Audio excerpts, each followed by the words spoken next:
देश बर्बाद बनाउँदैछन् यो गठबन्धनवालाहरूले बर्बाद बनाउँदैछन्। अहिले नै अर्थतन्त्र ध्वस्त भइसक्यो। अहिले अर्थतन्त्र हेर्नुहोस् त देशको। श्रीलङ्का बन्न जाँदैछ नेपाल।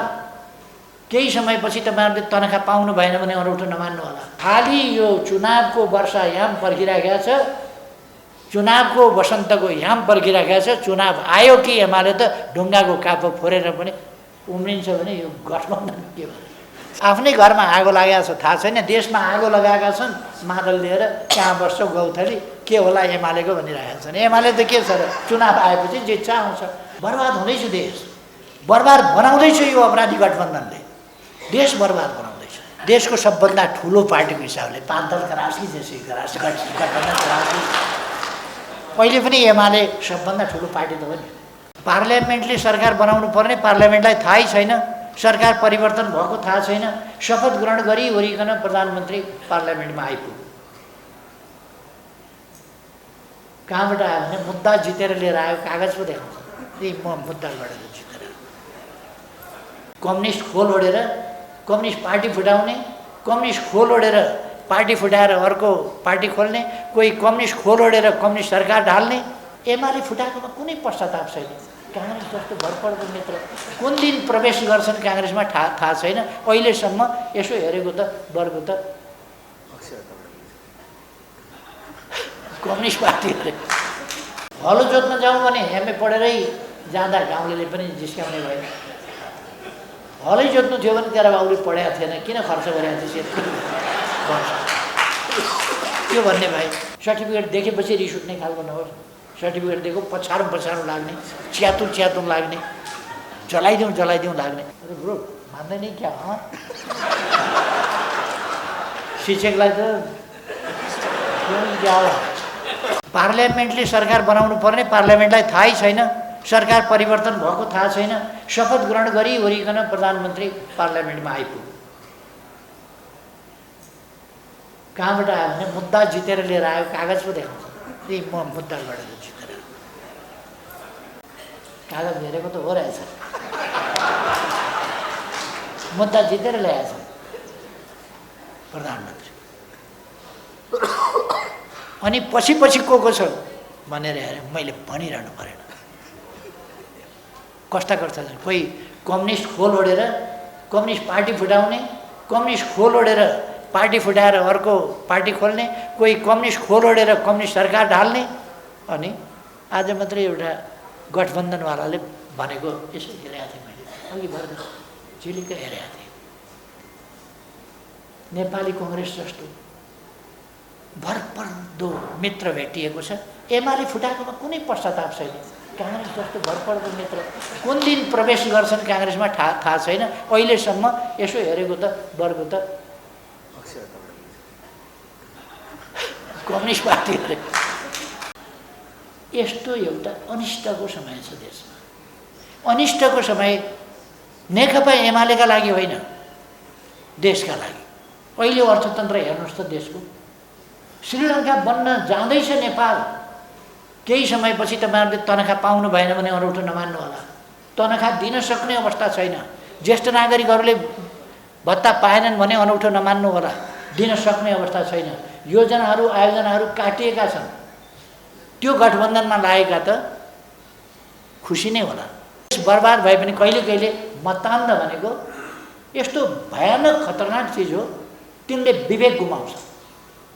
देश बर्बाद होस् तर पनि ती आनन्द मानेर बस्छ, विवेक गुमाएर। देश यस्तो अवस्थामा पर्दा पनि गठेहरू छ नि आनन्दमा छ, प्रसन्न छन्, खुसी छन्। किनभने एमालेलाई रोकियो, एमालेलाई सरकारबाट हटाइयो। कति दिन हटाउनु एमालेलाई सरकारबाट? ढुङ्गाको कापो फोरेर पनि उम्रन्छ पिपल। नेकपा एमाले त खाली यो चुनावको वर्षायाम पर्खिराखेको छ, चुनावको वसन्तको याम पर्खिराखेको छ। चुनाव आयो कि एमाले त ढुङ्गाको कापो फोरेर पनि उम्रिन्छ भने यो गठबन्धन के भयो? केही पनि होइन। यता मैले धेरै केही भनिरहनु परेन। तपाईहरु कमसेकम देशलाई माया गर्नुस्। देश बर्बाद बनाउँदैछन् यो गठबन्धनवालाहरूले, बर्बाद बनाउँदैछन्। अहिले नै अर्थतन्त्र ध्वस्त भइसक्यो। देश एउटा फेल स्टेटतिर जाने अवस्था हुँदैछ। श्रीलङ्का कस्तो भइरहेको छ अवस्था? कोही विदेश जाने कल्पना नगरे हुन्छ, किन विदेश जाने डलर चाहिन्छ, डलर राष्ट्र ब्याङ्कले दिन सक्दैन। अहिले देशको पैसा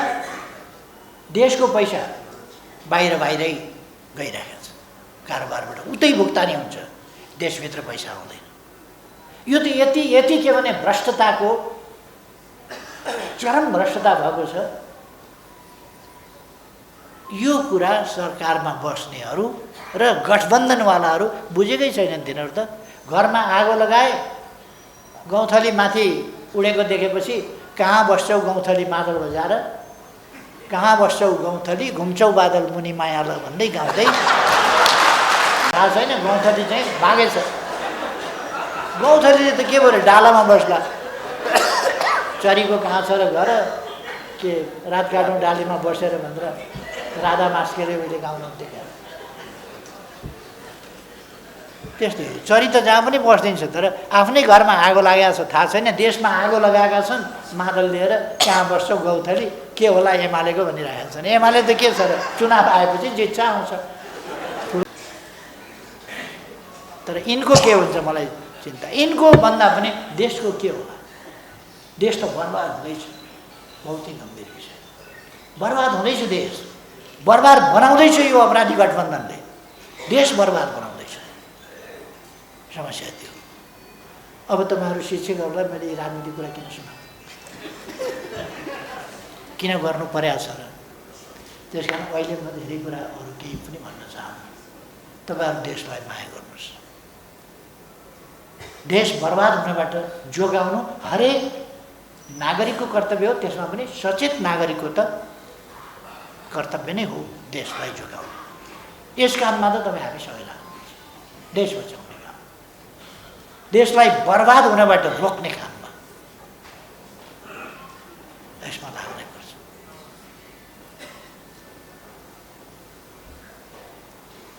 अरू विषयमा अहिले म नजाउँ।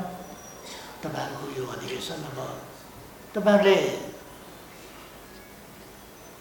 अरू कुराहरू त प्रस्तुत गरिसक्नु भएको होला, केही प्रस्तुत गर्नु होला, पारित गर्नु होला।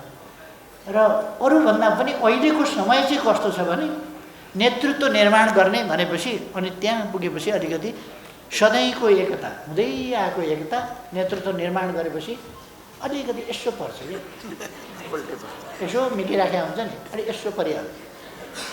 सट्ट एकता चाहिँ कता कता त्यस्तो नहोस्। कुन ठुलो कुरा हो यो नेतृत्व छान्ने भनेको? यहाँनिर तपाईँहरूको जसको विचार त्यसको नेतृत्व पनि होइन। विचार के छ? विचार त तपाईँहरूका तय नै छन् नि, तय छन् नि विचारहरू। तपाईँहरूले सक्रिय शिक्षक विषय बुझेको, शिक्षक समस्या बुझेको, शिक्षकहरूका पेसागत समस्याहरू बुझेको, तिनको समाधानको तरिका बुझेको, त्यसका निम्ति सङ्घर्ष गर्न सक्ने, त्यसका निम्ति सङ्घर्ष गर्न शिक्षक सङ्गठनलाई सशक्त मजबुत एकताबद्ध सङ्गठनको रूपमा राख्न सक्ने, अनुशासित ढङ्गले गतिशील ढङ्गले शिक्षक सङ्गठनलाई चलायमान बनाउन सक्ने, शिक्षक हक हितका लागि अड्न र लड्न सक्ने त्यस्तो खालको नेतृत्व छान्ने हो। गतिशील नेतृत्व छान्ने हो, दृढ नेतृत्व छान्ने हो, स्पष्ट नेतृत्व छान्ने हो। यसो हेर्नुहोस्, यसो हेरेर तपाईँहरूले चिनेकै साथीहरू होला नि त, नेताहरू चिनेका नेताहरूमध्ये बनाउनुहोस्। सहमतिले नै बनाए हुन्छ। यसमा धेरै रस्साकसी गर्नु पर्ला जस्तो लाग्दैन। यहाँ के बुझ्न जरुरी छ भने कसैको स्वार्थ घुस्न नदिनुहोस्। शिक्षक आन्दोलनभित्र अवाञ्छित स्वार्थ घुस्न नदिनुहोस्।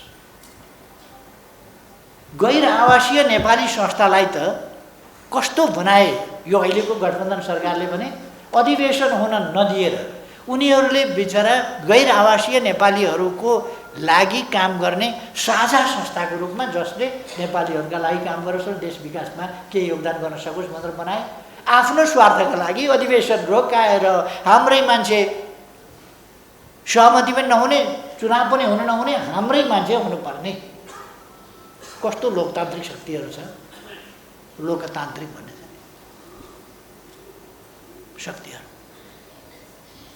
सत्ताको दुरुपयोग गरेर रोकेर अनि अब त्यो गैर आवासीय नेपाली संस्थामा 3टा अध्यक्ष। के तमासा भयो हेर्नुहोस् त। पार्टी नै पिछेका अध्यक्ष हुनु पर्यो। छुट भएका सानातिना पार्टी, सानातिना पार्टीको पनि कुरा छ, सानातिना पार्टीलाई 1 दर्जन उपाध्यक्ष, सचिवहरूको लाइन छ, सदस्य छन् कि छैन मलाई थाहा छैन। अहिलेको गठबन्धनले बनाएको त्यो अब काम गर्छ, त्यसले गर्ने भयो, त्यसले काम भने त्यसलाई पनि सहन नसक्ने र सिद्ध्याइदिने। कस्तो लज्जाजनक स्थिति। ठाउँमा समुदायको डायस्पोराको हित पनि होइन, आफ्नै हित त्यहाँ पनि लाग्नुपर्ने। बाहिर बसेर गरी खाएका छन्, बाहिर बसेर पसिना बगाएका छन्, तिनीहरूको सन्दर्भमा पनि देशभित्र आउने बित्तिकै राष्ट्रिय राजनीति, सत्ता राजनीति, सत्ता गठबन्धनले पेलेर 6 महिना 8 महिना कति भयो त्यतिसम्म रिगाएर हैरान खेलाएर 3टा अध्यक्ष बनाउला र कति उपाध्यक्ष, कति महासचिव, कति सचिव हाल्ने जति जम्मै भयो। अस्ति मगा पनि भेट्न आउनुभएको थियो। मैले गरी खानुहोस्, सबैलाई शुभकामना छ। अध्यक्षै अध्यक्ष हुनुहुन्छ, उपाध्यक्षै उपाध्यक्ष हुनुहुन्छ, महासचिवै महासचिव, सचिवै सचिव हुनुहुन्छ, बधाई छ, गरी खानुहोस्। कुर्सी राख्दाखेरि नाम लेखेर राख्नुपर्ने छ, 6औँमा पऱ्यो कि 7औँमा पऱ्यो, कसरी छुट्याउनु, त्यहाँ प्रोटोकलको प्रश्न आउँछ। हेर्नुहोस् त, गर्नुपर्ने काम कता, डायस्पोराको हित कता, त्यो सबै कुरा छोडेर अब कुर्सीमा नाम टाँस्नुपर्ने अवस्था आयो। प्रोटोकलको समस्याले कहाँ लान खोज्दैछौँ हामी देशलाई भनेको यो गठबन्धनले कहाँ लान खोज्दैछौँ। यस्ता रोगहरूबाट कृपया तपाईँहरू मुक्त हुनुहोस्, दृढताका साथ अगाडि बढ्नुहोस्। मैले विश्वास लिएको छु तपाईँहरू अनेक झमेला आजदेखि होइन नि, उहिलेदेखि शिक्षक सङ्गठनलाई एकपल्ट फुटाएको हो र, एकपल्ट फुटाए फेरि शिक्षक सङ्गठन एकजुट भएर अगाडि बढ्यो, फेरि फुटाए फेरि एकजुट भएर अगाडि बढ्यो, फेरि फुटाए फेरि एकजुट भएर अगाडि बढ्यो।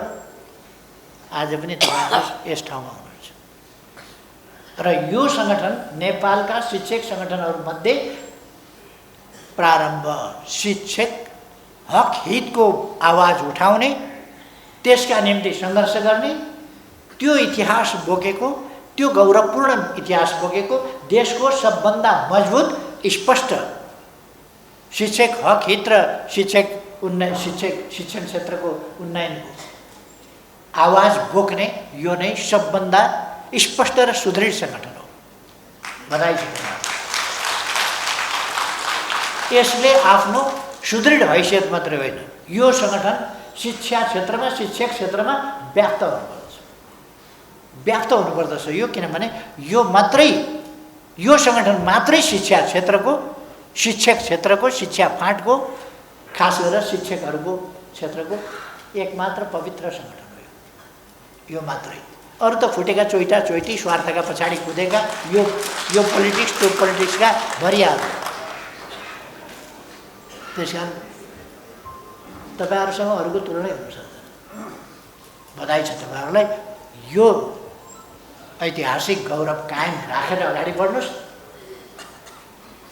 तपाईँहरूको न्यायपूर्ण यस यात्रामा देशको सबभन्दा ठुलो पार्टीको हिसाबले 5 दल कराओस् कि जेसुकै कराओस्, गठबन्धन कराओस्, पहिले पनि एमाले सबभन्दा ठुलो पार्टी त हो नि।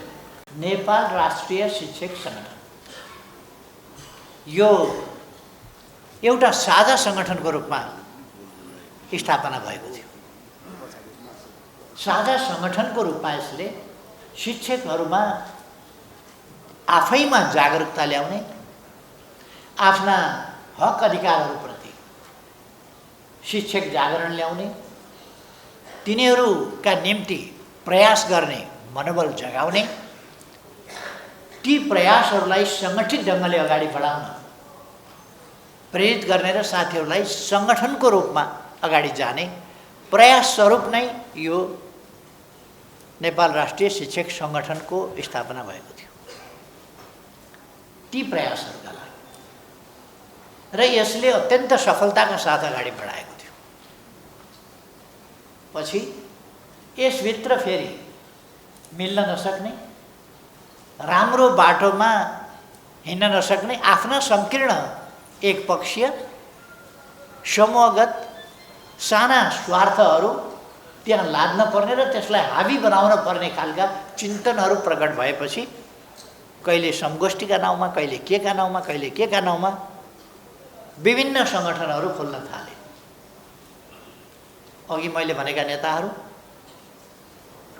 र ती नेताहरूको अगुवाईमा शिक्षक सङ्गठन सङ्गठित गरिरहँदा सिँगै शिक्षक सङ्गठन एकजुट थियो, एक डिक्का थियो। पछि यसलाई आफ्ना स्वार्थका निम्ति विभाजित गर्ने र त्यसभित्र आफ्नो सङ्कीर्ण दलगत राजनीति घुसाउने क्रियाकलापहरू हुन थाले, जसले गर्दा शिक्षक सङ्गठनलाई पटक पटक चुनौतीका अवस्थाहरू आए। खास गरी पञ्चायती व्यवस्थाले त दमन गर्थ्यो, बहुदलीय व्यवस्था आएपछि कर्मचारी र शिक्षकहरूमाथि तत्कालीन लोकतन्त्रको पुनर्स्थापना भएपछि 46 सालको आन्दोलनपछि भयानक लोकतान्त्रिक दमनचक्र, नामका लोकतान्त्रिक दमनचक्र असाधारण चल्यो।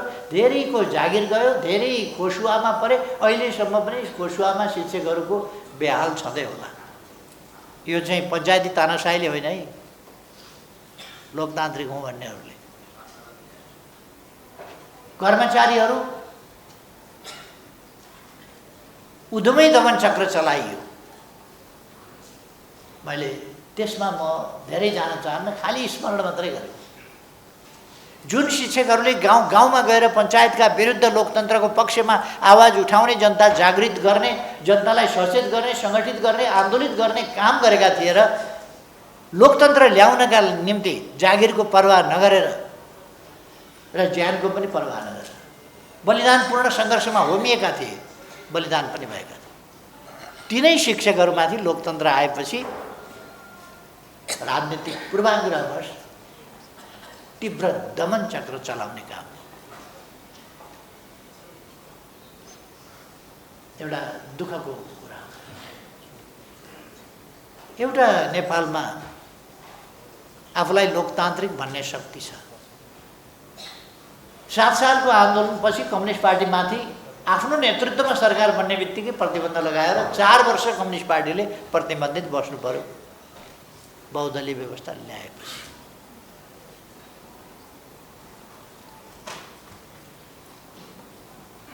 अरू धेरै दृष्टान्तै दिनु पर्यो। र दमनकारी ढङ्गले प्रतिबन्धितै लगाउने भनेपछि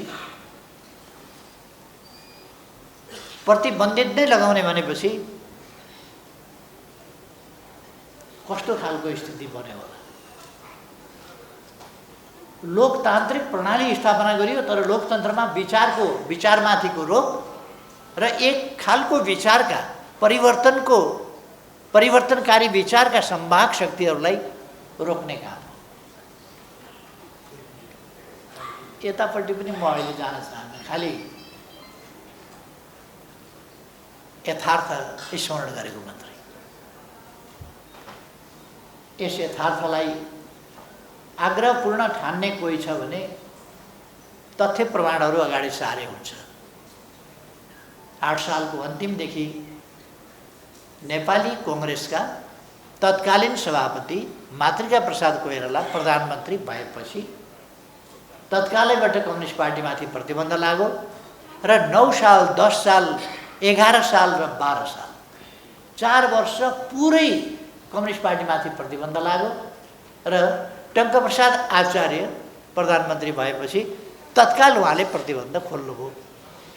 टङ्कप्रसाद आचार्यजीलाई धन्यवाद गर्न चाहन्छु। लोकतान्त्रिक मूल्य मान्यताका लागि उहाँको जुन दृष्टिकोण हो, अडान हो, त्यसको सम्मान गर्न चाहन्छु। उहाँले जुन लोकतान्त्रिक अभ्यास आचरण देखाउनुभयो त्यसका लागि म सम्मान व्यक्त गर्न चाहन्छु। त्यस दमन चक्रबाट अघि मैले एउटा शब्द भने नि लोकतान्त्रिक दमन चक्र भन्दा लोकतान्त्रिक चलाउने चाहिँ राणा शासन, त्यो प्रवृत्ति। र अर्को कुरो के हो भने लोकतान्त्रिक शक्तिहरूका बिचमा, लोकतन्त्रमा मिलेर जानुपर्ने शक्तिहरूका बिचमा एकता नगर्ने र लोकतान्त्रिक शक्तिहरूका बिचमा अनेकता ल्याउने चेष्टा गर्ने, त्यस्ता प्रयासहरू उहिलेदेखि हुने गरे। तर अहिले मेरो विषय त्यतातिर जाने होइन, मैले खालि यथार्थ स्मरण गरेको मात्रै हो। नेपाल राष्ट्रिय शिक्षक सङ्गठनले शिक्षकहरूका हक अधिकार र शिक्षा क्षेत्रको, शिक्षा नीतिको सन्दर्भमा, शिक्षाका क्षेत्रमा रहेका विकृति विसङ्गति हटाउने सन्दर्भमा शिक्षक आन्दोलनलाई या शैक्षिक क्षेत्रलाई बढी प्रभावकारी ढङ्गले अगाडि बढाउने सन्दर्भमा असाधारण योगदान गरेको कुरा अघि नै मैले उल्लेख गरेँ।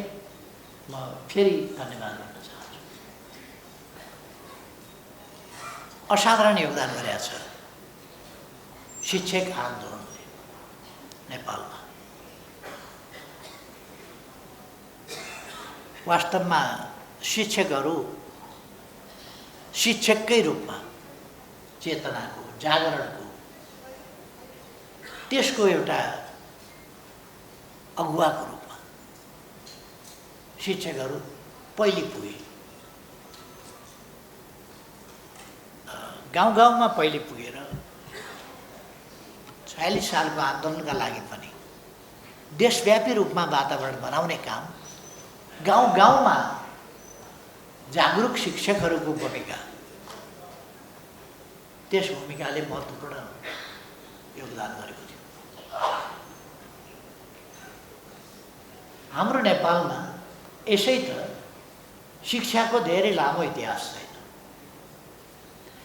लामो इतिहास छैन भन्ने हो भने विश्वमा शिक्षा भन्ने कुराको प्रारम्भै यस भूभागबाट भएको थियो।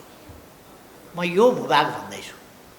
आज राजनीतिक सीमा आफ्नो ठाउँमा छ, तर सभ्यताको हिसाबले, हाम्रो सभ्यताको हिसाबले, हाम्रो संस्कृतिको हिसाबले यो भूभाग ज्ञानको भूभाग थियो। मानवीय अनुभूतिहरूलाई अनुभवमा सङ्गठित गर्ने, अनुभवहरूलाई परीक्षण गर्दै लगेर त्यसलाई ज्ञानको रूपमा सूत्रबद्ध गर्ने जस्ता कामहरू यही भूभागमा भएका थिए। र सभ्यताको सुरुवात यहीँ भएको थियो, ज्ञानको सुरुवात यहीँ भएको थियो। शिक्षाको सुरुवात स्वाभाविक रूपमा ज्ञान, शिक्षा भनेको ज्ञान प्राप्त गर्नु र विस्तार गर्नु। शिक्षाको अर्थ नै ज्ञानको प्राप्ति र विस्तार। त्यो यही भूभागमा भएको थियो हजारौँ वर्ष अगाडिदेखि। आज रामनवमी पनि हो। रामकालीन कुरा गर्दा त्रेतायुगमा जनकपुरमा शास्त्रार्थ हुने गर्थ्यो। दुनियाँमा त्रेतायुगमा भनेको कमसेकम 4000 वर्ष अगाडि दर्शनका बारे शास्त्रार्थ हुने कुरा।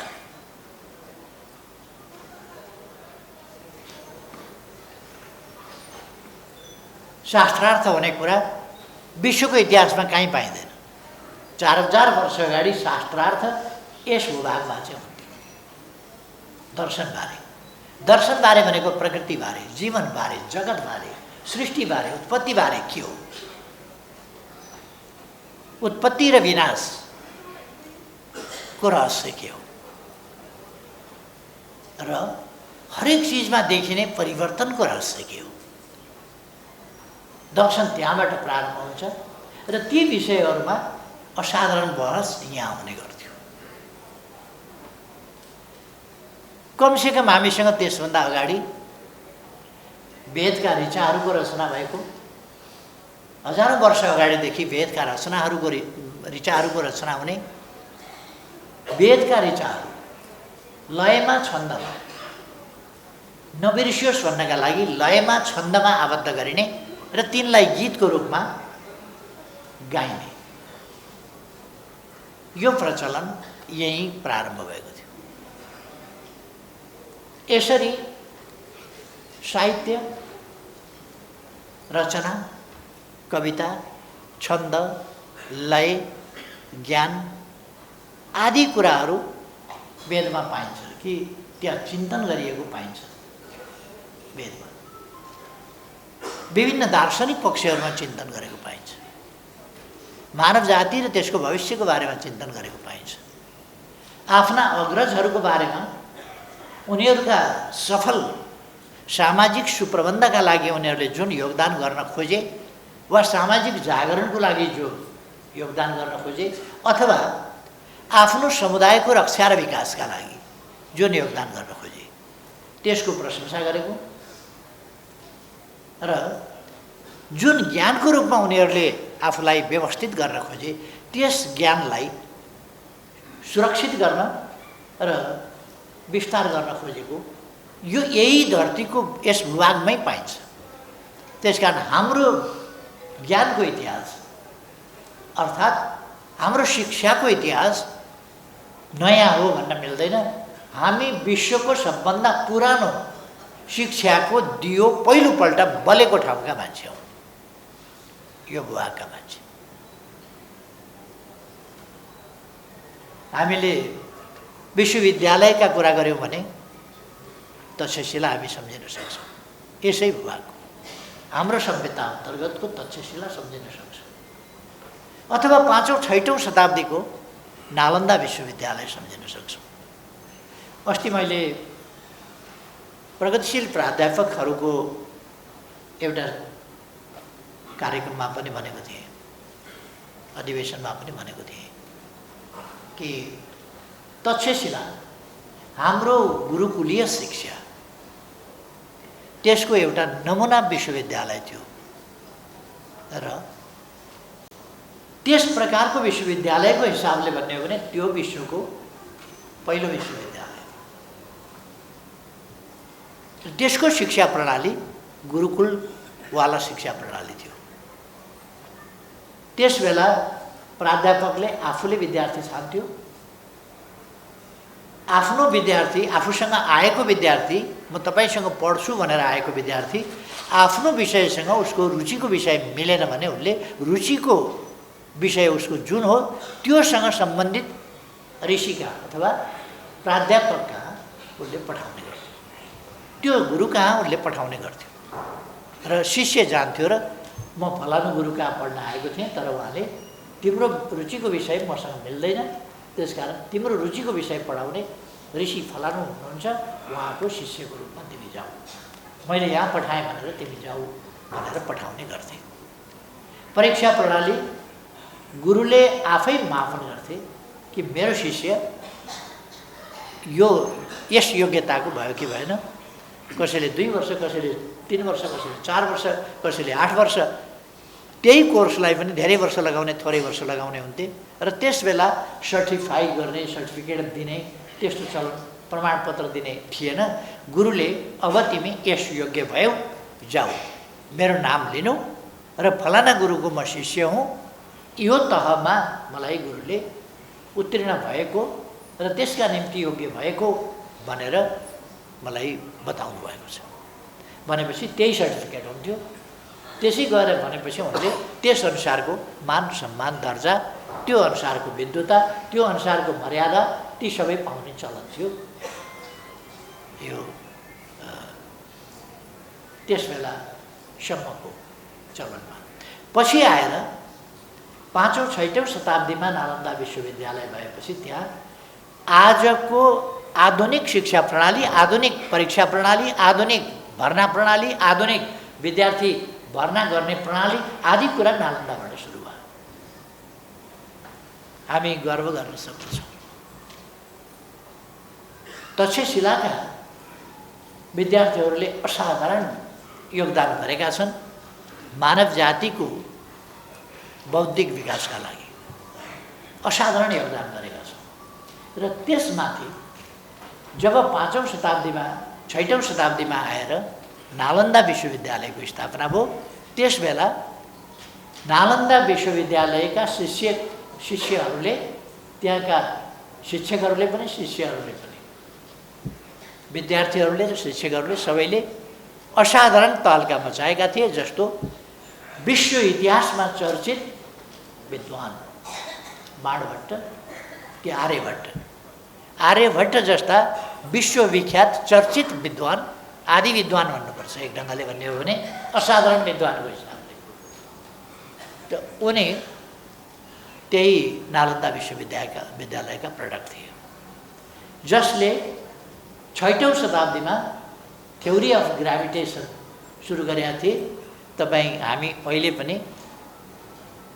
16औं 17औं शताब्दीमा न्युटनले ग्राभिटेसनको सिद्धान्त पत्ता लगाए भन्छौँ। त्यसभन्दा अगाडि ग्यालिलियोले प्रयोग गरी हेरे भन्छौँ। एप्पल कसरी तल, स्याउ कसरी भुइँमा खस्यो त भन्ने कुराको चिन्तन गरे भन्छौँ। त्योभन्दा 1000 वर्ष अगाडि आर्यभट्टले ग्राभिटेसनको सिद्धान्त पत्ता लगाएका थिए। त्यस कुरालाई बढी व्यवस्थित ढङ्गले पछि 1150 मा पुग्दाखेरि भास्कराचार्य द्वितीयले, भास्कराचार्य प्रथमले पनि गरेका थिए र भास्कराचार्य द्वितीयले असाधारण प्रगति गरेका थिए त्यस सम्बन्धमा। खगोलशास्त्र, गणितशास्त्र र यो ग्राभिटेसनको सिद्धान्त, पृथ्वीको आकार आदिको बारेमा आर्यभट्टले पनि पत्ता लगाएका थिए। अथवा विज्ञानका अत्यन्तै आधारभूत ज्ञानका प्रवर्तकको रूपमा हामी आर्यभट्टलाई लिन सक्दछौँ।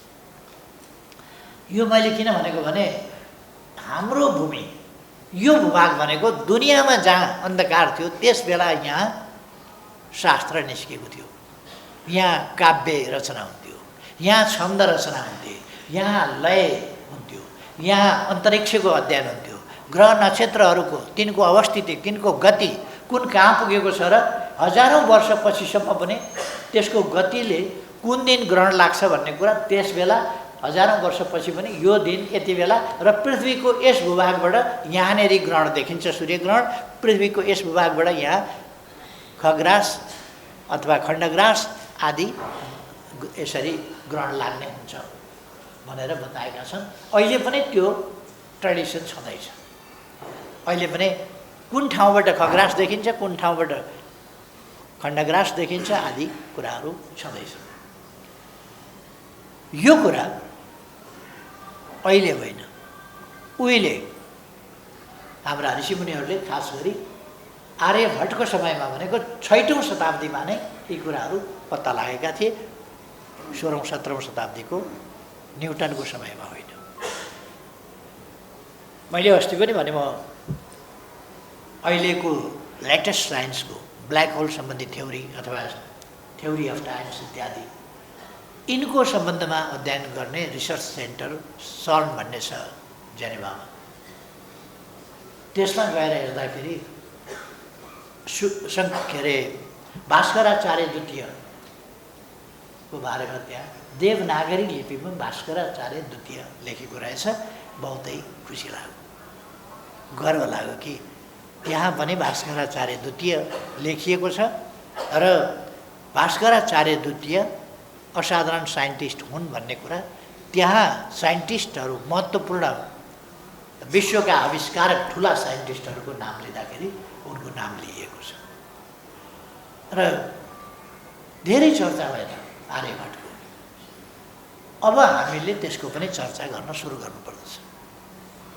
हाम्रो भूमि भनेको, अघि मैले वेदको चर्चा गर्दाखेरि भने आफ्ना अग्रजहरू, पूर्वजहरू वा नायकहरूले आफ्नो गणको सम्बन्धमा, कबिलाको सम्बन्धमा अथवा आफ्नो समूहको, समुदायको सम्बन्धमा प्रोटेक्टिभ वा डेभलपिङ एफोर्ट्स जे गरेका थिए, त्यसको रक्षा गर्ने र त्यसलाई विकास गर्ने जुन प्रयास गरेका थिए त्यसको गुणगान गरेका छन् र देवतुल्य भनेर उनलाई देवता अथवा आराध्य अथवा स्तुत्य अथवा प्रशंसनीय भनेर वेदले भनेका छन्।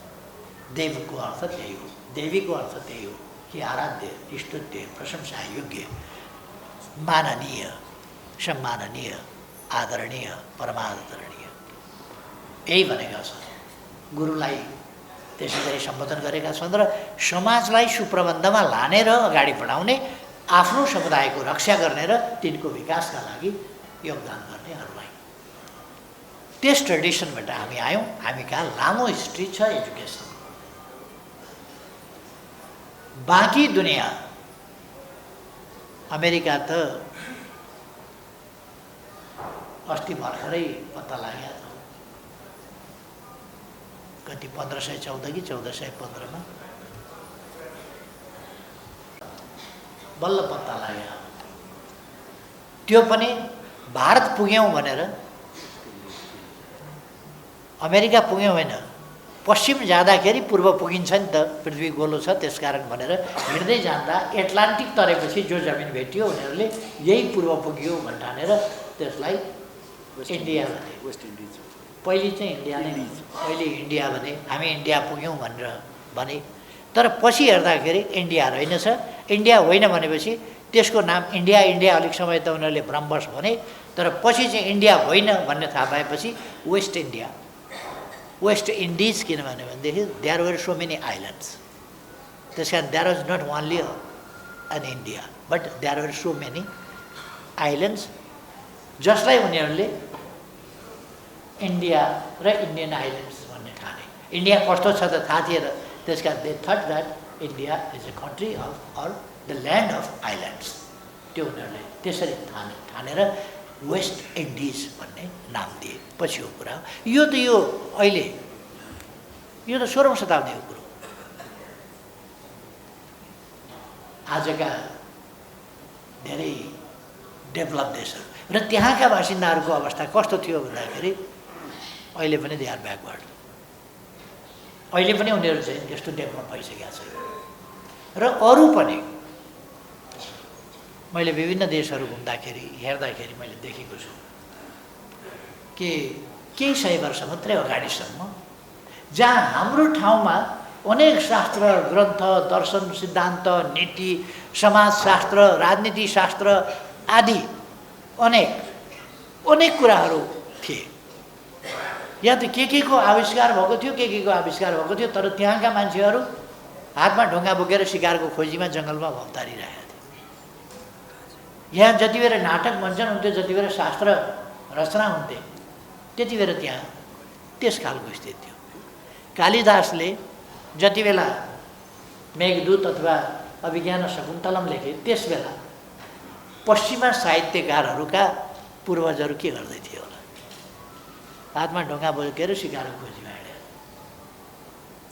मैले खालि यथार्थ, यो कसैप्रति मान सम्मानमा कमी गर्ने हिसाबले होइन कि इतिहासको यथार्थ मात्रै भनेको, त्यो यथार्थ हो। र हाम्रो भूभाग एडभान्स यो तपोभूमि हो, पुण्यभूमि हो, ज्ञानभूमि हो, ध्यानभूमि हो, देवभूमि हो। त्यसर्थ यो भूमि त अरू भूमि त अलिकति सभ्यतामा आउनभन्दा अगाडि त यो त ज्ञानभूमि, ध्यानभूमि, तपोभूमि, देवभूमि भइसकेका थियो। यसलाई त देवलोक भनिने स्थितिमा पुगिसकेका थियो। तर हाम्रा पूर्वजहरू असाधारण कल्पनाशील थिए।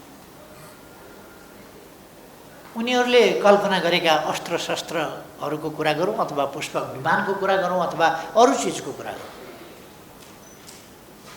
यस्तो परिकल्पना गरेका छन् उनीहरूले, यस्तो सर्जरीको परिकल्पना गरेका छन्। यद्यपि त्यसको केही वर्षपछि हाम्रो यहाँ औषधि विज्ञान बहुतै सुदृढ ढङ्गले अगाडि बढ्यो। कमसेकम चरक संहिता जस्ता शास्त्रहरू औषधि विज्ञान सम्बन्धी, आयुर्वेद सम्बन्धी हामीसँग छन्। शल्यक्रिया सम्बन्धी चिकित्सा शास्त्रमा शल्यक्रिया, अपरेसन सम्बन्धी सुश्रुत संहिता जस्ता साहित्यहरू 2600, 2700, 2800 वर्ष अगाडिका अपरेसनका निम्तिका साहित्यहरू हामीसँग छन्। र हाम्रो ठाउँमै अयोध्यापुरी ठोरीमा शिक्षा दिनका लागि विश्वामित्र कोशी नदी पार गरेर पश्चिमतिर आएर राम लक्ष्मणहरूलाई त्रेतायुगमा शिक्षा दिएका थिए। त्यसै समकालीन उसमा कौशिक ऋषि, त्यही समकालीन युगमा कश्यप ऋषि, अरू ऋषिहरू अनेक ऋषिहरू थिए। र रामको समय भनेको त्रेता युगको प्रारम्भ, सत्ययुगको अन्त्य देखिन्छ। किनभने शिव सत्ययुगको प्रतिनिधि मानिन्छन् र शिवको धनु जनकपुरमा राखेको छ। शिव र जनकको भेटघाट भएको छ। शिवको धनु, शिवका शिष्य परशुराम रामचन्द्र हुँदाखेरि पनि जीवितै थिए। परशुराम शिवका शिष्य र शिवको धनु ल्याएर उनले जनकको दरबारमा राखेका थिए। अर्थात् त्यो समय चाहिँ एउटा सत्ययुग र त्रेतायुगका बिचको एउटा कडीको रूपमा थियो रामको समय भन्ने कुरा त्यहाँ देखिन्छ। त्यो धनुको प्रसङ्ग, शिवको प्रसङ्ग, परशुरामको प्रसङ्ग, रामले भाँचेको धनु शिवको हुने प्रसङ्ग, यी प्रसङ्गहरूले चाहिँ त्यो एउटा सत्ययुग र त्रेतायुगको कडीको रूपमा देखिन्छ। अथवा यो लगभग 4000 वर्ष अगाडि, आजभन्दा 4000 वर्ष अगाडिको सन्दर्भ जस्तो देखिन्छ। यद्यपि मान्छेहरूले 12-15 हजार भन्छन्, तर त्यस्तो चाहिँ लाग्दैन। र त्यस बेला जनक भनिँदाखेरि एउटा व्यक्ति मात्रै जनक होइन कि राजा भने जसरी जनक भनिन्थ्यो। शिव भन्दाखेरि त्यसै गरी एउटा व्यक्ति मात्रै होइन कि त्यो समुदायको अगुवालाई शिव भन्ने गरिन्थ्यो। यतापट्टि म शास्त्रतिर अहिले जान चाहन्न,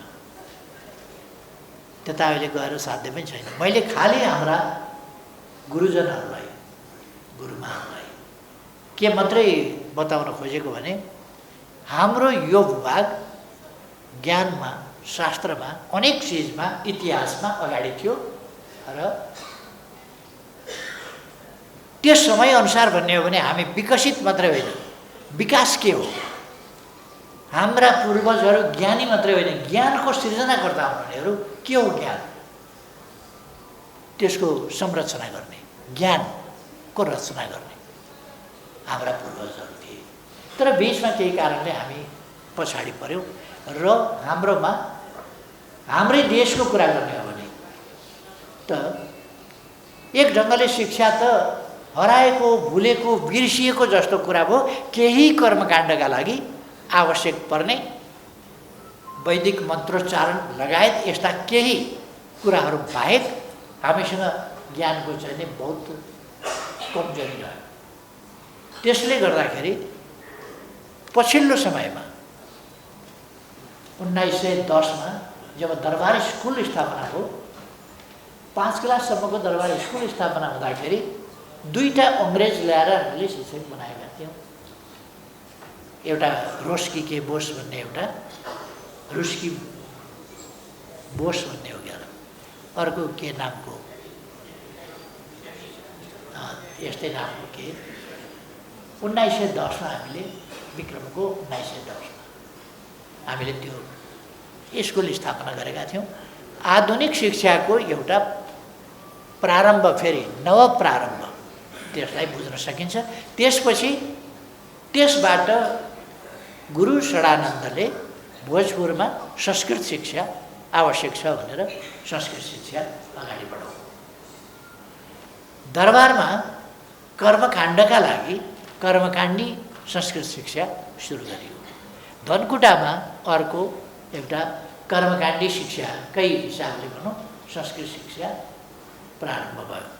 त्यसपछि भोजपुरबाट षडानन्दबाट सुरु भएको संस्कृत शिक्षाका विद्यालय र आवधिक विद्यालय, हिउँदे पाठशाला भनिन्थ्यो, त्यस्ताहरू पनि चल्न थाले।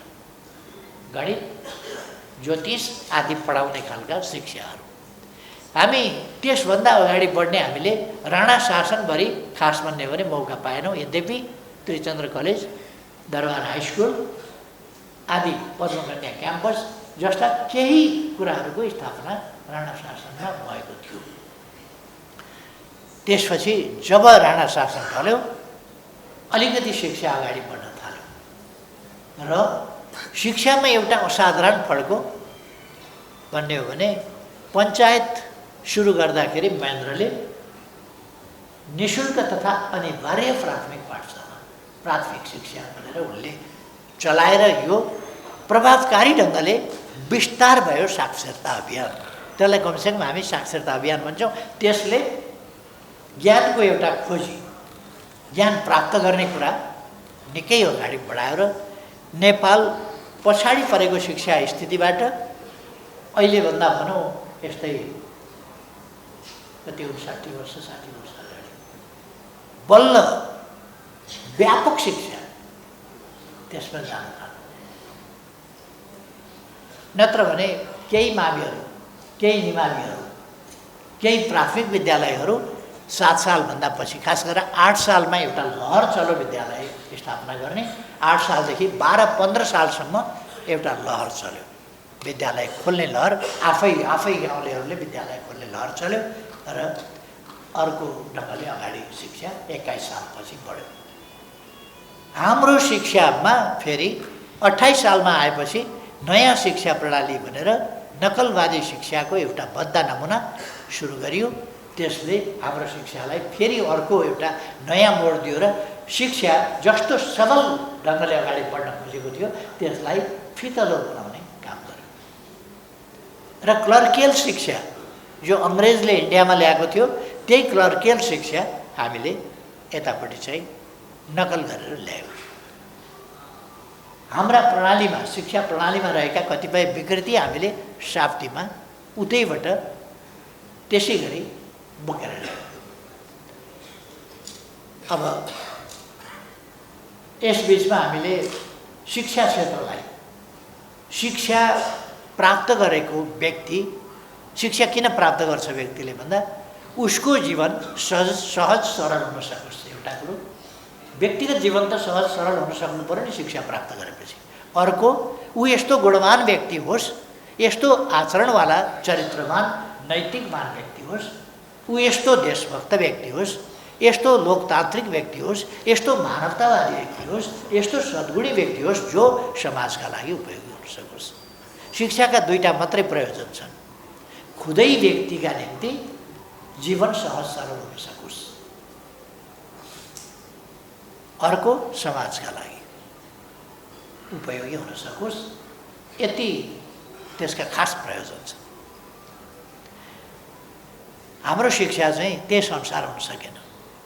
सर्टिफिकेट पीडाको विषय हुन थाल्यो। जबलेस, एउटा शिक्षित तर बेरोजगार उत्पादन गर्ने थलो हुन थाल्यो। एकपल्ट मैले विश्वविद्यालयका विशेष साहबसँग भेट हुँदाखेरि भने जब तपाईँका हातमा पर्छन् या तपाईँहरूका हातमा पर्छन् बालबालिका, किशोरहरू, युवाहरू, त्यसपछि बेरोजगार हुन्छन्।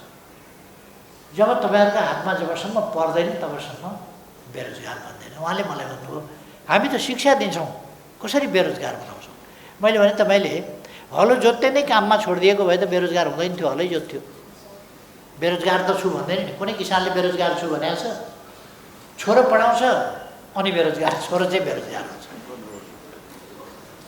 15-20 वर्ष पढाइ गर्छ अनि के भयो भन्दाखेरि मेरो छोरो त बेरोजगार। पढेर के भयो तपाईँको छोरो भन्दाखेरि खोइ एमए पास गरेँ भन्थ्यो, के हो त्यो एमए भनेको बेरोजगार छ क्या अरे। तपाईँ त बेरोजगार हुनुहुन्न, म त हलो जोतिराखेको छु नि, के को बेरोजगार? बाउ बेरोजगार छैन, आमा बेरोजगार छैनन्, बाख्रा पालिराखेको छ, गाई पालिराखेको छ, भगाएर छोइराखेको छ, दुध धोइराखेको छ, खेती लगाइराखेको छ, काम गरिराखेको छ, बेरोजगार छैनन्। तर जब प्राध्यापकका सङ्गतमा पऱ्यो त्यसपछि हलो जोत्न जाउँ भने एमए पढेरै जाँदा गाउँले पनि जिस्काउने भयो। हलै जोत्नु थियो भने तेरा बाउले पढाएको थिएन, किन खर्च गरेको थिएछ त्यो भन्ने भाइ। मोडर्नाइज एग्रिकल्चर त छैन, उसै गरी हलो जोत्ने, उही हो तारे हो माले हो भन्ने हो भने किन पढ्नु पर्यो? यत्रो वर्ष किन? अर्को कुरा, जोत्दाखेरि त एक हातले हलो उचाल्ने ओर्ने राख्ने गर्नुपर्छ, त्यो त अभ्यास चाहिन्छ नि। अनि 25 वर्षको उमेरसम्म, 30 वर्षको उमेरसम्म उसले खालि कलम मात्रै बोकेको छ, कलम मात्रै चलाउँछ भने अब हलो कहाँबाट उचालेर राख्ने गर्नुपर्छ? यसरी जोत्नुपर्छ अलिकति निहुरिएर। त्यसको ढाडले कहाँ दिन्छ? भोलिपल्ट थला परिहाल्छ। अनि उन बेरोजगार हुन्छ। त्यसकारण हामीले शिक्षालाई अब जीवन उपयोगी शिक्षा, दुई प्रकारको शिक्षा हुन्छ। हामी के गर्छौँ, पेसागत टार्गेट के हो हाम्रो, त्यसकारण हामीले, मैले विश्वविद्यालयहरूलाई पनि भने र विश्वविद्यालय शिक्षा मन्त्रालयलाई पनि भने, शिक्षा मन्त्रालयले एउटा प्रारम्भिक यो मानव स्रोतको प्रक्षेपण सम्बन्धी एउटा अध्ययन गर्न मैले लगाएँ प्रधानमन्त्री हुँदाखेरि शिक्षा मन्त्रालयलाई। शिक्षा मन्त्रालय, युनिभर्सिटीहरू मिलेर हामीलाई कस्तो जनशक्ति चाहिन्छ पहिले त्यो प्रक्षेपण गरौँ। हामीलाई डक्टर कति चाहिन्छ, कुन कुन विषयका, गाइने कति चाहिन्छ, हामीलाई नेफ्रोलोजीमा कति चाहिन्छ, हार्टमा कति चाहिन्छ, अरूमा लङ्समा कति चाहिन्छ, लिभरमा कति चाहिन्छ, न्युरोमा कति चाहिन्छ, अर्थोपेडिकमा कति चाहिन्छ, यस्ता कुराहरूको हिसाब गरौँ। डाक्टर कति चाहिन्छ, नर्सेस कति चाहिन्छ, हेल्थ वर्कर कति चाहिन्छ, अथवा अरू प्रकारका म्यानेजमेन्टमा कति मान्छे चाहिन्छ, अथवा इन्जिनियर हामीलाई कति चाहिन्छ, कुन कुन विषयका, हवाई सम्बन्धी इन्जिनियर, इन्जिन सम्बन्धी इन्जिनियर, अथवा रोड सम्बन्धी इन्जिनियर, पुल सम्बन्धी इन्जिनियर, बिल्डिङ कन्स्ट्रक्सन सम्बन्धी इन्जिनियर, के सम्बन्धी इन्जिनियर हो, त्यस्तो कति कति सङ्ख्यामा चाहिन्छ, त्यसको रिसर्च गरेर अलिकति प्रक्षेपण गर्नु। जनशक्तिको आवश्यकताको प्रक्षेपण, आवश्यकताको प्रक्षेपण भएपछि त्यसपछि हामी अनि शिक्षा दिन थालौँ।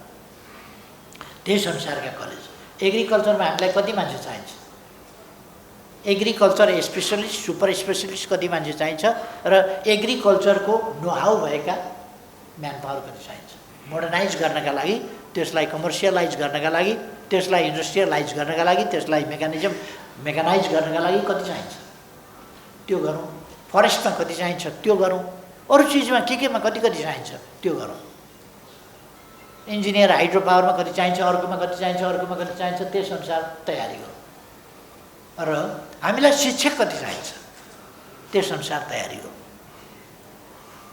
सजिलो छ गाउँ गाउँमा शिक्षक हुन, नजिकैको स्कुलमा पाइन्छ कि भनेर केटाकेटीहरू भरमार पढ्छन्। शिक्षा सङ्काय चाहिँ बेसरी चल्छ र स्वीकृति माग्न आउने पनि शिक्षा सङ्काय अहिले अलिकति नियन्त्रण गर्नुभएको छ क्यारे युनिभर्सिटीहरूले, गर्नुपर्छ नियन्त्रण। किनभने शिक्षकै शिक्षक उत्पादन गरेर अनि कसरी जब पाउँछ त। फेरि के भने पढ्यो अनि सर्टिफिकेटवाला, सर्टिफिकेट पीडाको विषय हुन्छ, पीडाको विषय नहोस्। अन्धाधुन्ध हुँदाखेरि के हुँदो रहेछ, 2-4वटा 5-10वटा जहाज छ, एरोनोटिकल इन्जिनियर चाहिँ थुप्रो सङ्ख्यामा छ। अहिले हामीसँग 700-800 पाइलटहरू बेरोजगार छन्, किनभने हामीसँग 50-60 पाइलटको आवश्यकता होला, 100 पाइलटको आवश्यकता होला, तर 1000भन्दा बढी पाइलट भएपछि कहाँ जाने। पढेको पाइलट छ, आकाशमा उड्ने उडाउने काम गर्ने, प्लेन भएन उडाउने, अनि बेरोजगार हुन परेन। पढाइ छैन, पढाइ छ, प्राविधिक पढाइ पनि छ, तर अन्धाधुन्ध पढाइ हो, त्यो प्राविधिक पढाइ हो। तर प्राविधिक पढाइ पनि अन्धाधुन्ध भयो भने, मानव संसाधनको आवश्यकताको प्रक्षेपण बिनाको पढाइ भयो भने त्यसले काम गर्दैन। त्यसकारण यो प्रक्षेपण गरौँ भनेर मैले चाहिँ त्यो प्रक्षेपण पनि अलिकति प्रारम्भिक गर्न खोजेँ। तर धेरै म्याक्रो लेभल, धेरै स्थूल मात्रै त्यसको आएको छ। उपयुक्त ढङ्गले अझ त्यसको मसिनो गरी यो क्षेत्रमा यति आवश्यक छ र यस्ता क्याम्पस, यो स्तरका क्याम्पस यस ठाउँमा यसरी गर्न जरुरी छ भन्ने प्रेस्क्रिप्सन छैन त्यसमा। त्यसकारण हामीलाई कुन क्षेत्रमा कति मानव आवश्यकता छ, मेरो विचारमा शिक्षक सङ्गठनले पनि आफ्ना नियमित टिचिङका मात्रै कुरा होइन, यसमा शिक्षा क्षेत्रको उन्नयनको सम्बन्धमा मानवीय यो खास गरेर हामीले पूर्वाधारको विकास गर्दाखेरि एउटा भौतिक पूर्वाधारतिर ध्यान दिन्छौँ, अर्को सामाजिक पूर्वाधारतिर ध्यान दिन्छौँ। सामाजिक पूर्वाधारको सबभन्दा महत्त्वपूर्ण कुरा भनेको मानवीय एजुकेसन, उत्थान, चेतना, यो कुरा। त्यस कारण यस पाटोमा चाहिँ हाम्रो प्लानिङ के त भन्दा यसमा प्लानिङको आवश्यकता छ। हाम्रो प्लानिङ कमिसनले सामाजिक पूर्वाधारको विकासको प्लानिङ चाहिँ गर्दैन, भौतिक पूर्वाधारको विकासको प्लानिङ गर्छ। त्यसकारण प्लानिङ कमिसनले आधा पाटो काम गर्छ, फिजिकल इन्फ्रास्ट्रक्चर डेभलपमेन्टको, त्यसको प्लानिङको काम गर्छ, तर सोसल इन्फ्रास्ट्रक्चर डेभलपमेन्टको काम गर्दैन। त्यसकारण we need like a planning commission, we need organisation which works to define and decide about the human resources or social infrastructure development. यो कुरा चाहिँ हामीले गर्न जरुरी छ। शिक्षक सङ्गठनले यो काम पनि गरोस्, यसतिर पनि ध्यान दियोस्। एउटा टिम चाहिँ तपाईहरुले अलिकति एक्सपर्टिज भएका मान्छेहरुको टिम, रिसर्चमा रुचि भएका मान्छेहरुको टिम र यो भइरहेका आँकडा मात्रै होइन, यो त प्रक्षेपण गर्ने कुरा हो, जहाँ भइरहेको आँकडाले आधारको काम मात्रै गर्न सक्दछ। हामीले त अहिले नभएको जनसङ्ख्या, अहिले नभएको आवश्यकता समेतलाई क्याल्कुलेट गरेर प्रक्षेपण गर्नुपर्दछ, कमसेकम कमिङ 50 इयर्स 100 इयर्सका लागि। यतापट्टि पनि ध्यान दियोस् भन्ने म चाहन्छु। र यो कुरा हामी हरेकले ध्यान दियौँ भने शिक्षा क्षेत्रमा लाग्ने मान्छेहरू पनि, जस्तो प्राइभेट सेक्टर छ नि, प्राइभेट सेक्टरले पनि वास्तवमा मान्छे सक्षम मान्छे भनेको के भन्दा शिक्षा वा सर्टिफिकेट बोझ नहोस् न, अभिशाप नहोस् न। सर्टिफिकेट देखेपछि रिस उठ्ने खालको नहोस्, सर्टिफिकेट दिएको पछाडौँ लाग्ने, च्यातुङ लाग्ने, जलाइदिउँ लाग्ने। मलाई भनेका छन् कतिपय युवाहरूले, सर्टिफिकेट देखो कि मलाई त च्यातुङ लाग्यो, डराइदिउँ, पोल्छ भतभती सर्टिफिकेट देख्दाखेरि। कतिपय च्यात्न खोज्छ, कति ठाउँमा एप्लाई गरे भन्छ। अनि नेपालको सिस्टम फेरि के छ भने रिटर्नमा जेसुकै आओस्, फेरि एउटा इन्टरभ्यू भन्ने राख्दै आउँछ, जसमा जसलाई पास गराउनु पर्ने त्यसले मात्रै पास गर्छ, जसलाई नगराउनु पर्ने त्यसले कहिले पनि जेसुकै। त्यो अर्को छ कि यो इन्टरभ्यूलाई चाहिँ यथार्थ वस्तुपरक बनाउनु पर्यो, अब्जेक्टिभ बनाउनु पर्यो केही न केही। होइन यसलाई सब्जेक्टिभै बनाउने भने इन्टरभ्यू खारिज गरिदिए हुन्छ, जसले जस्तो निकाल्छ त्यसलाई। अब त्यो इन्टरभ्यू चाहिँ राखेको किन भन्दाखेरि अरू छनौट होइन, अनुहारको छनौट, योग्यताको छनौट होइन, नाताको छनौट, भाइको छनौट, सम्धिका साडु भाइको छनौट, यही हो इन्टरभ्यू। एम्बेसडरको छनौट, यही हो इन्टरभ्यू। ठुलो लेभलमा ठुलै स्तरको इन्टरभ्यू, सानो लेभलमा सानै स्तरको। यो त्यसले चाहिँ मान्छेलाई विरक्त हुन्छ। त्यसकारण हामीले जोड दियौँ के भने हामीले वास्तवमा 70% अबाउट टेक्निकल एजुकेसन पुर्याउनुपर्छ। तर टेक्निकल एजुकेसन भन्दाखेरि नलेज भएका, ज्ञान भएका, मति नभएका त्यस्तो जनसङ्ख्या उत्पादन गर्ने होइन। पढाइ लेखाइ छ तर छेउमा बसिसक्नु छैन, बोलिसक्नु छैन, यति असभ्य छ, यति उद्दण्ड छ, यति पाखण्ड छ, त्यस्तो हो भने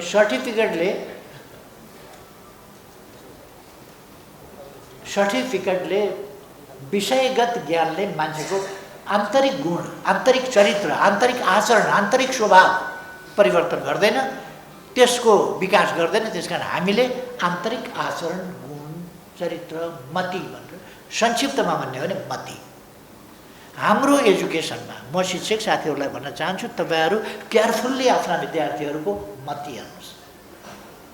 विषयमा त 90 ओभर ल्याउला, तर मति चाहिँ कस्तो छ 10% पनि ल्याउँदैन, कतिपय त्यस्तो हुन्छ। त्यसकारण मतिमा पनि 90 ओभर आउनुपर्छ, 100% आउनु पऱ्यो नि। तपाईँको उहिले गर्व गर्थे म फलाना गुरुको शिष्य हुँ। तपाईँले तक्षशिलाको कुरा गर्नुहोस् अथवा नालन्दाको कुरा गर्नुहोस् अथवा पुरानो कुरा गर्नुहोस्, म फलानु गुरुको शिष्य हुँ, फलानु गुरुमाको शिष्य हुँ भन्दाखेरि गर्व गर्थे। अहिले त कस्तो हो भनेदेखि अरे ब्रो मान्दैन क्या हो, शिक्षकलाई त त्यस्तो खालको ट्रेन्ड आइछ। त्यस ट्रेन्डबाट हामीले सोसलाइज गर्नु पर्यो। शिष्टता, मर्यादा के हो भन्ने कुरो त्यो गर्नु। त्यसतिर हामीले व्यक्तिको मति, मान्छेमा 3टा चिज हुन्छ। इन्टरनल्ली भन्ने हो भने 3टा चिज हुन्छ। ज्ञानको पक्ष, बुद्धिको पक्ष र मतिको पक्ष, तीनटा चिज हुन्छ। ज्ञान किन्न पनि पाइन्छ। मलाई इन्जिनियर चाहियो भने मैले पढ्नु पर्दैन, मैले इन्जिनियर हायर गर्न सक्छु, डाक्टर हायर गर्न सक्छु, म्यानेजमेन्टका लागि म्यानेजर हायर गर्न सक्छु, पाइलट हायर गर्न सक्छु, ड्राइभर हायर गर्न सक्छु, थुप्रै कुरा हायर गर्न सक्छु। तर मती कहाँबाट किनेर ल्याउने? मती किनेर ल्याउन सकिँदैन। मती चाहिँ भ्रष्ट भयो भनेदेखि त्यसको दबाई नै छैन। त्यसकारण हाम्रो एजुकेसनमा पहिलो कुरा,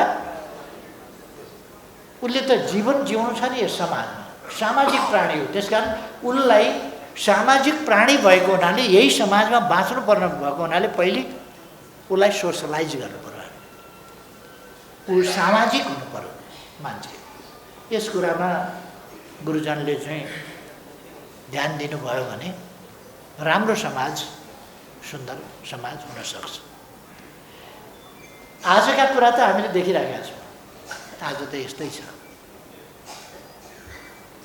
अर्थतन्त्र ध्वस्त पार्छन्। अब के हुन्छ भने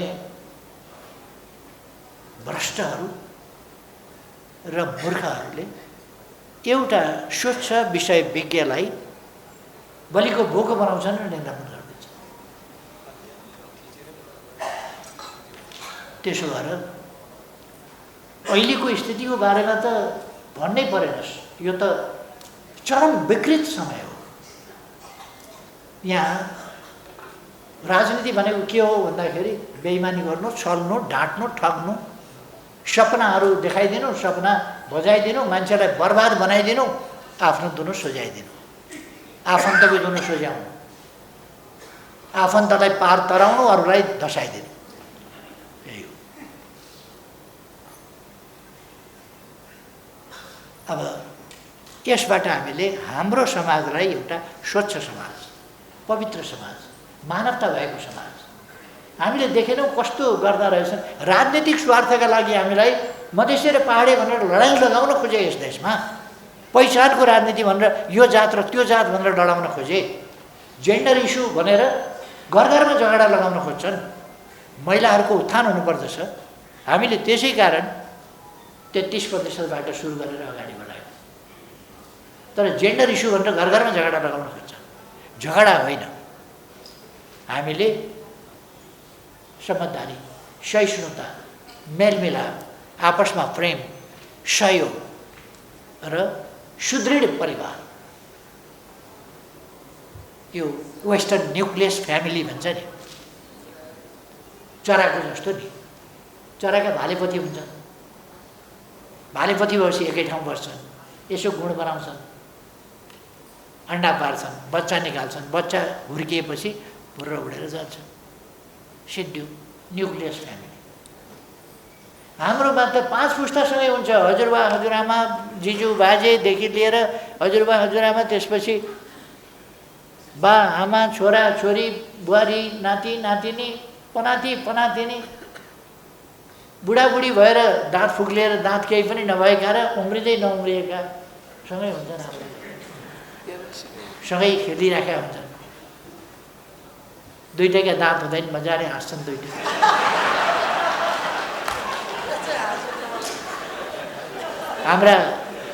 हाम्रो सामाजिक प्रबन्धको त्यस्तो चाहिँ एउटा फ्यामिली सिस्टम भने त्यो। अब न्युक्लियस भने त चराको भालेपति, अन्डा, बच्चा, बच्चा भुर्र उडो, फेरि ती उड्या बच्चा यसो भालेपति हुन्छन्, त्यही चलिरहन्छ। यो कुनै परिवार होइन, इन्डिभिजुअल। मानव समाजको युनिट भनेको त मानिस हो, इन्डिभिजुअल हो। तर सामाजिक प्रबन्धमा एउटा सामाजिक प्रबन्ध परिवारबाट सुरु हुन्छ। यदि सामाजिक इकाइ भन्ने हो भने त्यो इन्डिभिजुअल एउटा कुरा हो, व्यक्ति हो।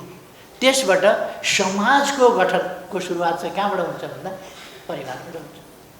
त्यो चाहिँ हाम्रोमा छ र हाम्रो संयुक्त परिवार सिस्टम सुन्दा बुझ्दाखेरि मान्छेहरू, वेस्टर्नरहरू अरू छक्क पर्छन्। जो सो कल्ड इन्डिभिजुअल फ्यामिली भन्छन्। इन्डिभिजुअल फ्यामिली नै हुँदैन, न्युक्लियस भने फ्यामिली हुन्छ। न्युक्लियस भनेको फ्यामिली चाहिँ होइन बस्नु त, न्युक्लियस भनेको त फ्यामिली नै होइन। फ्यामिली हुनलाई न्युक्लियसले पुग्दैन, त्यसको वरिपरि। न्युक्लियस हाम्रो घरमूली हुने गर्छ। न्युक्लियस भनेको फ्यामिलीको न्युक्लियस घरमूली हुने गर्छ, त्यसका वरिपरि हामी परिवार आबद्ध हुने गर्छौँ एउटा परिवारको रूपमा। त्यसपछि नाता गोता कुटुम्ब छर छिमेकी आदि हुन्छ, त्यसपछि समाज एउटा बनेको हुन्छ। यस्ताहरूको एकीकृत समझदारीयुक्त रूपबाट समाज बने हुन्छ। हामीलाई पहिचानको राजनीति भनेर आफ्नो स्वार्थ पुरा गर्नका लागि, विदेशीको ताबेदारी गर्नका लागि अनेक प्रकारका नारा लगाएर नेपालमा भयानक वैमनस्यता कलह त्यो सुरु गर्न खोजियो। नेपाली जनतालाई मैले धेरैपल्ट धन्यवाद भन्ने गरेको छु, आज पनि भन्छु नेपाली जनतालाई धन्यवाद। यस्ता तथाकथित परिवर्तन र रिभोल्युसनका विभिन्न राजनीतिको यो पहिचानको राजनीति र के भन्ने, भूगोल र भूगोलका बिचमा फाटो, जात र जातका बिचमा, धर्म र धर्मका बिचमा, भाषा र भाषाका बिचमा यस्ता फाटोहरू बढाएर नेपाली समाजलाई द्वन्द्वमा फसाउने चेष्टा प्रयासलाई नेपाली जनताले असफल बनाउनु भयो। यो नेपाली जनतालाई सलाम भन्नुपर्छ, यो सजगताका लागि, यो सचेतनताका लागि। र मलाई खुसी लाग्छ, गर्व लाग्छ, मेरो पार्टीले यस्ता कुराहरूको पछाडि लयमा कुदेन। कहिले कहिले क्षति बिहोरो, कहिले कहिले नोक्सान बिहोरो, तर उभियो यस्ता कुराहरूका विरुद्ध। राष्ट्रिय एकताका पक्षमा, समझदारीका पक्षमा, राष्ट्र बिग्रिन नदिनका निम्ति दलीय हितलाई छोडिदियो, राष्ट्रिय हितलाई ध्यानमा राख्यो समय समय। हामीले हाम्रो शिक्षामा राष्ट्रियताका लागि सामाजिक समझदारी, सहअस्तित्व र सहनशीलता र एकता, त्यसबाट सिङ्गो राष्ट्रिय एकता, यो चिजमा जानुपर्छ र राष्ट्रलाई जोगाउने, राष्ट्रका हितहरूको, राष्ट्रको गौरव कायम राख्ने, माथि उठाउने, राष्ट्रिय हितहरूको रक्षा सम्वर्धन गर्ने, यी काम गर्नुपर्छ। विश्वमा उपनिवेश हुँदाखेरि, औपनिवेशिक एरा चल्दाखेरि 19वटा देश मात्रै उपनिवेश बनाउन नसकेका 19वटा देश रहे जो उपनिवेश हुन सकेनन् वा थिएनन्। त्यसमध्ये हामीले गर्व गर्नुपर्छ। आज 194-95 देशहरूमध्ये नेपाल एउटा यस्तो देश हो जो कहिल्यै पनि अर्काको दास्तामुनि बसेन, राष्ट्रिय गौरवका साथ आफू स्वाधीन भएर अडियो रह्यो। हामी त्यस्तो देशका त्यस्ता पुर्खाका सन्तान हौँ। हामी त्यस्ता पुर्खाका सन्तान हौँ जो हाम्रो चेतनाको इतिहास, ज्ञानको इतिहास, शिक्षाको इतिहास सबभन्दा पुरानो छ, त्यस्ताका सन्तान। यसर्थ हामीले आज हाम्रो शिक्षाको बारेमा त्यही उन्नत स्तरबाट सोच्नु पर्दछ। इन्डिभिजुअलहरूले पनि सोच्नु पर्दछ, तर संस्थाले, सङ्गठनले जब हामी शिक्षाको क्षेत्रमा काम गर्दैछौँ भने हाम्रो शिक्षा कस्तो हुनुपर्छ त्यसका बारेमा हामीले गम्भीरताका साथ सोच्नुपर्छ। हाम्रो शिक्षा कस्तो हुनुपर्छ र हाम्रो शिक्षा आधुनिक शिक्षा। कतिले भन्लान् हाम्रो शिक्षा भनेको फेरि मान्छे फर्किएर उही उपनिषदमा जाने, उही पुराणमा जाने, उही केमा जाने, सत्ययुगका कुरा गरेपछि सत्ययुगै राम्रो थियो भन्ने। सत्ययुग भनेको सेमी जङ्गली युग, जङ्गलीबाट भर्खर निस्किया युग हो सत्ययुग भने। युगहरूमध्ये कुनै राम्रो छ भने कलियुग होस् कि चरम कलियुग होस्, आज सबभन्दा सुन्दर युग हो मानव जातिको, अथवा यस चराचर सृष्टिको उत्पत्तिको कुनै सफलता छ भने आजको युग, आजको पृथ्वी, आजको मानव जाति, त्यसको मस्तिष्कको सृष्टि र त्यस मस्तिष्कले गरेको उपलब्धि र त्यसले दुनियाँलाई बनाएको आधुनिक, उन्नत, सुविधायुक्त विश्व, यो नै सबभन्दा उन्नत कुरा हो। सुविधा सम्पन्न, सुविधायुक्त समाज हो आजको समाज। इतिहासमा पहिले कहिल्यै भन्दा बेटर समाज हो। तर यसलाई अझ कतिपय कुराहरू बेठिक छन्, विकृत छन्, अनुपयुक्त छन्, अनुचित छन्, त्यसलाई उपयुक्त र उचित बनाएर अगाडि हामीले बढाउनुपर्छ हाम्रा सन्ततिका लागि। हाम्रा पूर्वजहरूले धेरै दुःखपूर्ण जीवन, कष्टपूर्ण जीवन बिताए। हामी आज सुविधायुक्त जीवनमा पुगेका छौँ। तर सबैले सुविधाको प्रयोग गर्न पाएका छैनन्। त्यो सुविधाको सबैले प्रयोग गर्न पाउने र अझ उन्नत स्तरको सुविधा डेभलप गर्ने र डेलिभरी गर्ने अवस्थामा मानव समाजलाई पुर्याउनुपर्छ। त्यसै कारण मेरो पार्टीले समृद्ध नेपाल, सुखी नेपाली भन्ने नारा दिएको त्यसैका लागि। नेपाल समृद्ध हुनुपर्दछ, नेपाली जनता सुखी हुनुपर्दछ। सुखी हुनका लागि समृद्धिले मात्रै पुग्दैन। असुरक्षित अवस्थामा समृद्धि र सुरक्षा एउटा कुरा होइन। समृद्धि त छ तर सुरक्षा छैन भने मान्छे सुखी हुन सक्दैन। 2021 मा मात्रै अमेरिकामा 17,000 मान्छे गोली लागेर घाइते भए निजी क्षेत्रबाट। यो सरकारले गोली हाने होइन, आपसमा गोली हानेर 17,000 मान्छे अमेरिकामा घाइते भए, हजारौं मान्छे मरे। कति बेर कुन सन्कीले गोली चलाउँछ त्यहाँ ठेगान छैन। अनि समाज कसरी सुखी हुने? यसो बजारतिर गयो, कुन पागल कताबाट निस्किने र ड्याम किन बन्दुक यतै छ उतै छ। स्कुलमा केटाकेटीले बन्दुक लिएर जान्छन्, कुरा गर्दा गर्दै रिस उठ्यो भने ड्याम निकालेर हाल्दिन्छ। यस्तो खालको चाहिँ 21 वर्ष नपुगी रक्सी किन्न पाइँदैन, बन्दुक त उसले बाउकै बोकेर गइदिन्छ नि त घरैबाट। 18 वर्ष पुरा नभइकन सिगरेट किन्न पाइँदैन, तर बन्दुक बोक्न चाहिँ कति उमेरमा पाइन्छ भन्दा कसले सोधेर बोक्छ र उसले। लाइसेन्स बन्दुक इजाजत छ त्यहाँ राख्नका लागि। अथवा मैले यो के भन्न खोजेको भने समाज चाहिँ सुरक्षित हुनुपर्दछ। सोकल्ड अधिकारका नाममा छारस्ट हुने र सुरक्षायुक्त समाज निर्माण गर्ने होइन। अधिकारका नाममा हामीसँग सबैले सुरक्षित रहन पाउने गरेको अधिकार हुनुपर्छ। मैले एजुकेसनका बारेमा विविध पक्षहरूबारे अलिकति भन्न खोजेँ कि मानिसको बुद्धि, मति, ज्ञान, यसमध्ये मति आधारभूत कुरा हो, त्यसपछि बुद्धि, त्यसपछि ज्ञान। हामी ज्ञान चाहिँ दिइरहेका छौँ, बुद्धि अलिकति यो चाहिँ प्रकृति प्रदत्त पनि कुरा हो र त्यसलाई तिखार्न पनि सकिन्छ। तर ज्ञान जस्तो प्राप्त गर्न सकिने चिज अलिक होइन। त्यसभन्दा पनि मुस्किल कुरा चाहिँ मति हो। त्यसकारण मतिदेखि सपार्नका लागि हामीले बालबालिकादेखि मति सपार्ने कुरामा शिक्षकहरूको एकदम ध्यान जानुपर्छ। खास गरी यसमा सबभन्दा भाइटल रोल जति तलको विद्यार्थी छ, जति तल पढाउने शिक्षक छ, प्राविका शिक्षक शिक्षिकाहरूको सबभन्दा बढी महत्त्व छ। किनभने बालबालिकाहरूको स्वभाव, आचरण आदि इत्यादि त्यसै बेला बनेको हुन्छ। कस्तो मति, कस्तो बुद्धि, यो कुरा चाहिँ बनेको हुन्छ। ज्ञान थपिँदै जान्छ, मति चाहिँ एउटा स्थिर उसको आचरणको रूपमा, उसको स्वभाव भन्छौँ नि हामी, स्वभाव, आफ्नो भाव, आफ्नोपन, आफ्नो आचरण, यो चाहिँ मति हो। मति कस्तो छ?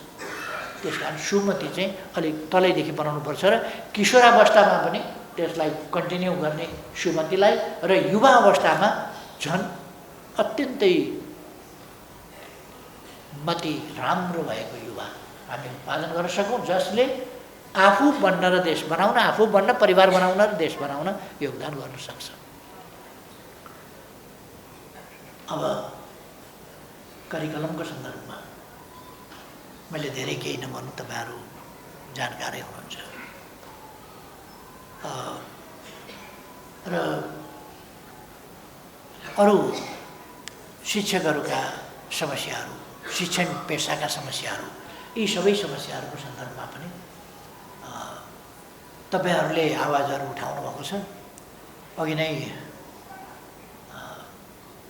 थापाजीले राखिसक्नु भएको छ कि हामीले के गरेका थियौँ र अध्यक्ष लक्ष्मणजीले अघि नै प्रस्तुत गरिसक्नु भएको छ कि हाम्रो समयमा हामीले के गरेका थियौँ त्यो अलिकति स्मरण गर्नुभएको छ। वास्तवमा हामीले शिक्षा क्षेत्रलाई अत्यन्तै उपयोगी क्षेत्र हो, यो अनिवार्य क्षेत्र हो र यो क्षेत्रलाई हामी जेसुकै होस् भन्न सक्दैनौँ। यसलाई अनादर गर्न, उपेक्षा गर्न सकिन्न। यसलाई सबल र सक्षम बनाउनुपर्छ, उपयोगी बनाउनुपर्छ, अझ बढी उपयोगी बनाउनुपर्छ।